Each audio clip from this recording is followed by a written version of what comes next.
What is good, Ninja? OJ over here from PlayerEssence bringing you another PE discussion video, and today we're going to talk about the term or the meaning AAA or AAA. Now, it seems like there's a lot of confusion based on what this term means, and I think based on like who you talk to from what era, they'll get you different things. From what I've noticed is that people who really love third-party developers or are more of new school gamers tend to think that the term AAA means how much money is put into something, the development budget. All of that stuff put in there equals a better game because their favorite games or the games that they play the most all are big budget or AAA games in terms of revenue that's put into their marketing budgets, because that's what developers have told you as far as AAA. Now, we're going to talk about the old school meaning of AAA, at least what it stood for, and which was the quality of the game. Was the game great quality? If it was a really high quality, then it was a AAA game. Because remember, back in the day, we didn't know how much games cost. We didn't know the marketing budgets. We didn't have the social media and all the different interviews as much as we did today. But the term AAA has been being used since I was a kid. So that's the thing that is kind of like the disconnect, right? When did the term shift over? Because generally that's what a lot of people today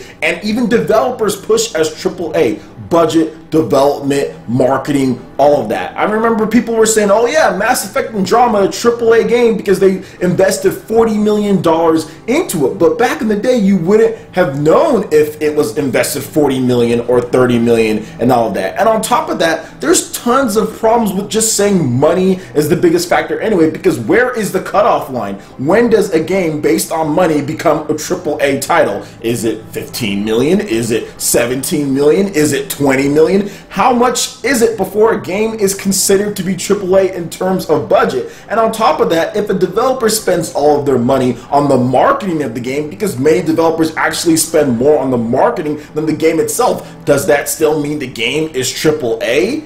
Doesn't that money have to go into the actual development of the game? So that's the reasons why I don't like using that term in terms of money spent or money invested into the game. That doesn't make any sense to me because we didn't use that definition before. Developers didn't tell us how much these games cost before, and they still use that term, and so did gamers. So I would love to see the original definition, which was the quality of the game. And I still treat AAA in terms of that term as the quality of the game. There can be AAA indie developers that make high quality titles. For example, Shinin with their games. Their games are very high quality. Those are AAA indie titles in my opinion. You also have like Shovel Knight, another AAA indie title, but then you can go on the other end of the spectrum and you have stuff, for example, like, what was that, the Star Citizen? Is that even backed by a publisher? I know that was like crowdfunding. That's like the most expensive game ever, but it's an independent developer. That would be AAA too, right? If you're only basing it on them, but a lot of people only think that big publishers can make these AAA titles or a AAA experience, and that's the thing that I don't like. I don't like when people use that term in terms of budget, because when the game comes out, then what? If the game isn't of high quality, is it still AAA? That's not what the definition was back then before we knew all the time and budgets and everything like that. In my opinion, developers have hijacked the meaning of that in order to sell their game before it's even launched. The pre-orders, all that stuff is very important to them, so they've used that term in terms of making it so more appealing to people, saying, hey, this is a AAA game, knowing that we used to use AAA in terms of quality.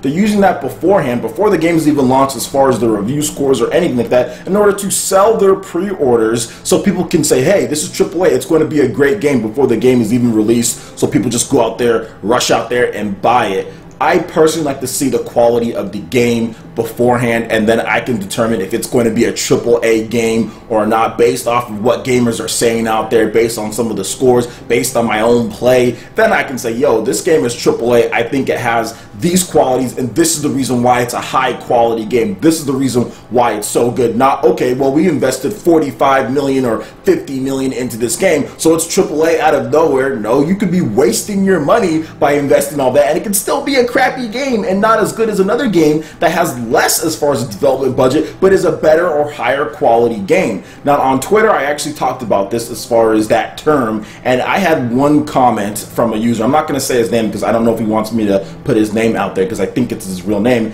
but he said this in response to my tweet saying this is the problem that I have with today's definition of AAA. Back in the day, it actually meant the quality of the game among gamers. Now this is what he had to respond to that, saying that's what AAA actually means. It tastes quality and not the budget. A 5-star chef is rated for their cooking, not the price of their ingredients. And I think that's the best metaphor, an analogy, or whatever the case is that you can use. You can have 2 chefs. One of them are using the top of the line quality ingredients and all that, might not know how to cook at all. Does that mean his dish is AAA when it's finished? Absolutely not. Then you have another chef, maybe doesn't have the money to spend all that, but can cook a lot better, knows the times and temperatures, does a lot of different things, uses better seasoning or mixes, and can make a better dish. So is that person's inherently AAA over the next dish? I don't think so. So I think that was a great comment that he left on there, and that's kind of how I'm gonna go forward. So when I use that term, like when I'm talking about gaming and all that, it definitely means the quality of the game,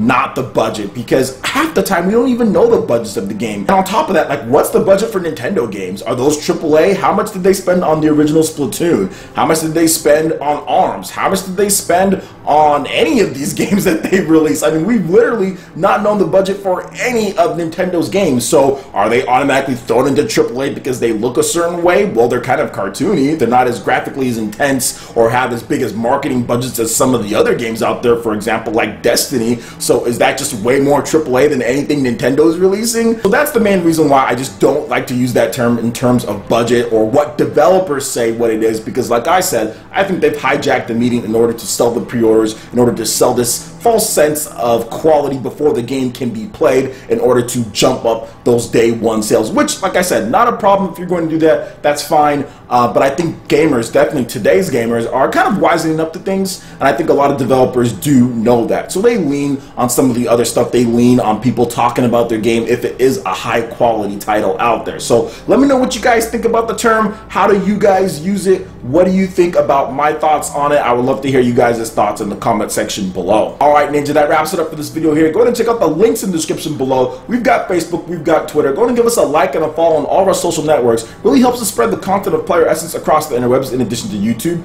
Also make sure you check out our Patreon page, pledge any tier, be entered to win some awesome prizes each month. In addition to that, we have Discord voice chat and $10 prize eShop tournaments for Mario Kart 8 Deluxe, ARMS, Splatoon 2, and more. So support PE Live and PE Arena right here on PlayerEssence. Also make sure you hit that like button if you did like this video. Lets me know you guys want more content like this going forward in the future, and subscribe to PlayerEssence for the latest news, reviews, discussions, and more. Thank you so much for watching, and we'll catch you Ninja for the next video.